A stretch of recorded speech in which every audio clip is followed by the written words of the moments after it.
Hello guys, welcome back to my channel. তো guys, এটা হচ্ছে আমার ফার্স্ট ব্লগ। আর গাইস, তোমরা তো জানো কালকে আমি কলকাতা এসেছি আর আজকে যাব আমি মায়াপুর ঘুরতে। তাই সকাল সকাল ঘুম থেকে উঠে ফ্রেশ হয়ে এখন আমরা যাব হাওড়া স্টেশন। ব্যাগগুলো তাড়াতাড়ি করে গুছিয়ে নিচ্ছি কারণ 7:50 আমাদের ট্রেন আছে, তো তাড়াতাড়ি যেতে হবে আর কি।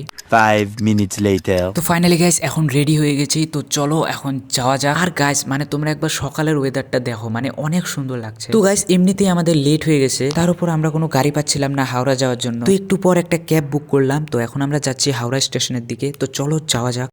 A few moments later. তো গাইস দেখতে দেখতে চলে আসলাম হাওড়া ব্রিজের এইখানে, তো চলো এখন তাড়াতাড়ি যাওয়া যাক। তো ফাইনালি গাইস এই যে দেখতে পাচ্ছ আমরা হাওড়া স্টেশনের সামনে চলে এসেছি, তো চলো এখন ভেতরে যাওয়া যাক। তো গাইস দেখো ভেতর থেকে স্টেশনটা কত বড়। আর গাইস আমাদের ট্রেন দিয়েছে 10 নম্বর প্ল্যাটফর্মে। তো গাইস এটাই হচ্ছে আমাদের train Howrah to Balurghat express. তো চলো গাইস এখন তাড়াতাড়ি ট্রেনে উঠে পড়ি। তো গাইস এটা হচ্ছে আমার সিট, একদম জানলার সঙ্গেই পড়েছে। আর গাইস ট্রেনও কিন্তু একদম টাইম মতো ছেড়ে দিয়েছে। তো গাইস প্রথমে আমরা নবদ্বীপ যাব, তারপরে ওখান থেকে আমরা মায়াপুর যাব। 2000 years later. তো ফাইনালি গাইস দেখতে পাচ্ছ চলে এসেছি আমরা নবদ্বীপ স্টেশনে। তো এখান থেকে আমরা সোজা চলে যাব ঘাটপাড়ের দিকে, ওইখান থেকে লঞ্চ ধরে তারপর আমাদের যেতে হবে মায়াপুর। তো এখন একটা টোটোতে করে চলে যাচ্ছি সোজা ঘাটপাড়ের দিকে, তো চলো যাওয়া যাক। A few moments later. তো ফাইনালি গাইস আমরা চলে এসেছি ঘাটপাড়ের এখানে, আর এখান থেকে আমরা লঞ্চ দিয়ে যাব। আর লঞ্চের ভাড়া হচ্ছে একজনের 10 টাকা করে। তো লঞ্চের টিকিট নেওয়া হয়ে গেছে, তো চলো এখন তাড়াতাড়ি যাই। আর গাইস লঞ্চের এখানে এসে তো দেখি মানে অনেক ভিড়, তো দেখতেই পাচ্ছ। তো ফাইনালি দেখতে পাচ্ছ আমরা লঞ্চে উঠে পড়েছি, আর এখন আমরা যাচ্ছি ওই পারের দিকে। 5 minutes later. তো ফাইনালি আমরা এপারে চলে আসলাম। আর গাইস দেখো লঞ্চের মধ্যে কতটা ভিড় হয়েছে। তো গাইস এখন আমরা চলে যাব টোটোতে করে মায়াপুর মন্দিরের সামনে, তারপরে ওইখান থেকে আমরা একটা হোটেল বুক করব। তো ফাইনালি গাইস এখন আমরা টোটোতে উঠে পড়েছি, তো চলো এখন হোটেলে যাওয়া যাক। আর গাইস দেখো এইখান থেকেই কিন্তু মায়াপুর মন্দিরটা দেখা যাচ্ছে। 5 minutes later. তো গাইস আমি কিন্তু হোটেলের সামনে চলে এসেছি, যেখানে আমি থাকবো আজকে। তো এই যে এইটাই হচ্ছে সেই হোটেল, আর হোটেলটার নাম হচ্ছে ঈশ্বরদান ভবন।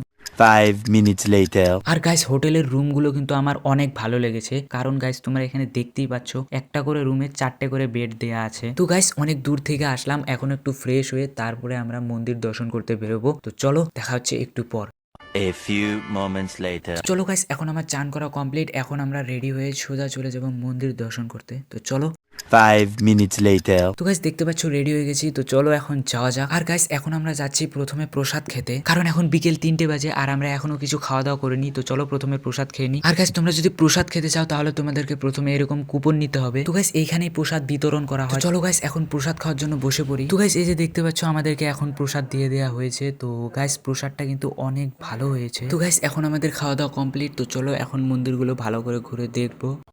A few moments later. আর গাইস তোমাদের আরেকটা কথা বলি, মন্দিরের ভিতরে কিন্তু ফটো বা ভিডিও করতে দেয় না, ওই জন্য মন্দিরের ভেতরটা তোমাদেরকে দেখাতে পারলাম না। আর গাইস মন্দিরের চারিদিকটা একবার দেখো, মানে অনেক সুন্দর, আর আমার এখানে এসে তো অনেক ভালোই লাগছে। আর গাইস তোমরা কে কে মায়াপুর ঘুরতে আসছিলে সেটা একটু কমেন্ট করে জানিও।